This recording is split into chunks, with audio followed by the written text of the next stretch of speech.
Hello everyone, welcome to the video. This is not your typical reaction video, and that's because for two reasons. Number one, it's because the Endless Suffering video that dropped last night for Genshin Impact, I wanted to break down the lore aspects to it, or Easter eggs that are included here and there in the video. And number two, I've already seen the video, so it's not much of a reaction, it's more like a recap. It's more like food for thought. If you think I missed something, or if you interpret something else differently than I do, let me know in the comments below so we can talk about it. Good music as always. Evil takes on many forms, but always carries a karmic curse. It spawns monsters that lurk in the mountains. This part I found when they're fighting was really cool because it's more of an anime than the 3D rendering that we see also in this video. Scarring the world for centuries. It is the sworn duty of the Yaksha to purge all evil. So far, this is kind of like the backstory of Xiao, his job to purge evil, the monsters that are in Liyue. We've seen and heard about the story of Xiao fighting evil here and there every now and then, and also getting inflicted with the curse, because when you defeat the monsters, you kind of get the karma curse ingested into his body, which is pretty sad, but that's kind of his job, so he's still going at it even today. But after millennia of bloodshed... After millennia...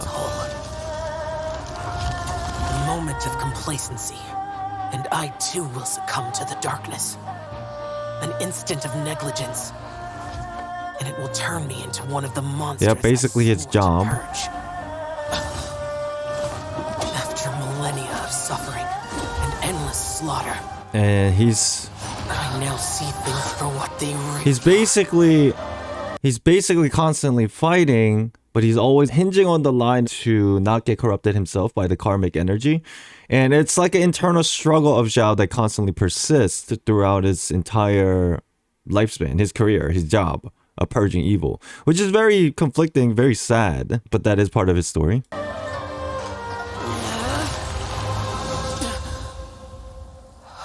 And here he finally wakes up, perhaps from this crazy nightmare-ish thing. So this video is 3 minutes and 30 seconds long, and they spent the first third half really emphasizing the point that Xiao is going through the struggle of countless battles against monsters and this karmic energy, his internal struggle against it. They really drill that point home. It's nice to see they take a lot of time doing that because it is a very important part of his story.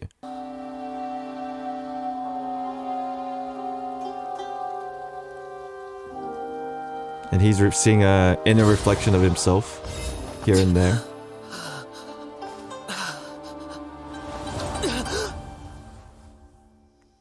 Again, another nightmare. You slept the whole day through, you know. Good thing you're awake. And here comes Baiju. Now, this is like a little bit on a side note, but first of all, he's holding the flower. We'll get to that flower in a moment, but I find it very interesting how Baiju's been teased for, I think, almost 900 days. Like literally, and he still hasn't released. But every time we do these kind of Lantern Ride event or something related to Liyue, he always comes back. And we made a joke the other day on stream. It's like, yo, when is this guy actually going to release? He's a snake. So maybe he'll release it the year of the snake. And then we sat there and thought about it. Wait, right now is the year of the rabbits, 2023. 2024 is the year of dragon. So you're telling me Baiju won't be released until 2025? I wouldn't even be shocked. Now, here's the situation with the flower. I don't know how much of this is like related to the meaning behind this trailer, but I was curious, so I looked it up. It's the Sumeru rose that he's holding right here, right? There's not much to the description of it, but once you scroll down, I read the trivia section for this, and it says, another name for Sumeru rose is leyline lodestar. They're sensitive to ley lines and emit varying amounts of light in response. Excessive brightness indicate a dangerous level of ley line activity in the surrounding area. And after I read that, I went back a little bit here. It's not glowing, but it is sparkling, as you can see right here. So is there something between Baiju and, I don't know, researching a very excessive amount of ley line disorder, or maybe just ley lines in general because of his conditions, his feeble body, or whatever the situation is with Baiju? It is quite curious. Obviously, he works at a pharmacy, so that might have something to do with this, something very simple, but who knows? I overthink a lot. This is part of my job, but I thought that was interesting. You're just in time for the lantern rite. I carried you here on my back. That's another line that was very funny. I carried you on my back. How can a small child like Chichi carry Xiao on her back? Now, I read somewhere that Chichi is actually way stronger than you would think. And I dig some stuff up, and I did come across this Reddit post a year ago by Ama Chihuahua.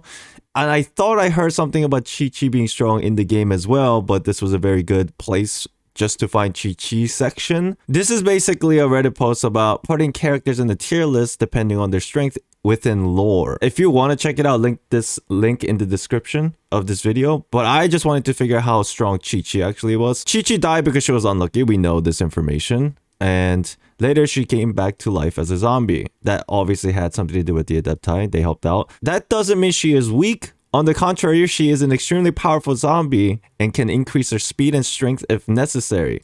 So she's like a mega zombie. She's actually really strong. So her picking up Xiao and carrying him on her back actually makes a lot of sense. It's not even really that surprising. That's like a little thing on the back end of the lore for Chichi, which I thought was really cool. I'll go get you some medicine now.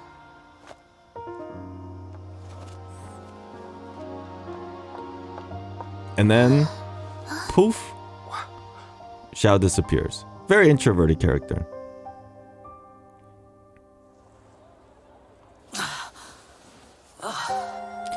And here it seems like he's still suffering from the karmic energy. And this is very important. From this shot, and even the last 2 minutes of this video, if you take a closer look, Xiao has a vision. Just keep that in mind, because later in this video, there is a portion with Venti, which is very important, I feel. And still seeing ghosts of himself, right? It's just very sad. Did I scare you? Don't worry, this mask is to scare away monsters. It really works. You don't need to be afraid. So this character, I have no idea who this character is. What I wanted to focus on is this mask. A lot of people may not be familiar. The mask is exactly as she says. The mask is to scare away monsters. And from the Chinese culture and lore, the traditional masks, as we see here, yeah, they're essentially exactly what she had mentioned in the cutscene. Generally, they are just masks that were made to protect people from evil spirits, which fits very well with Xiao and his character and his story. Their purpose was to scare evil spirits to drive them away from people and their houses. Basically, a protector of evil spirits against humans, and that's basically what Xiao is, right? So this is a good touch. I know this is nothing new for some of us, but it is cool that they mentioned this within this trailer, going back to the idea why Xiao wears a mask in the first place. It really works. You don't need to be afraid. Huh? Are you okay? You look tired. Grandpa, give him some rice wine pudding. Rice wine pudding. And here we go with Venti, here we go with Venti and Xiao. They meet. Well, hello there. Care to join me for a drink on this fine evening?